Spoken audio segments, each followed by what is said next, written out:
ये हो गया 2025, ये हो गया 2026। ठीक है,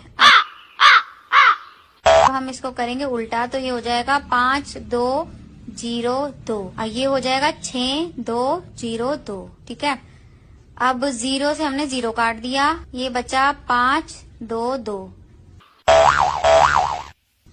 ये बचा 622। ठीक है, अब हमने करा 5 और 6 को जमा, ये हो गया 11, और ये 2 और 2 को जोड़ा, और ये 2 और 2 को जोड़ा, ये हो गया हमारा 8।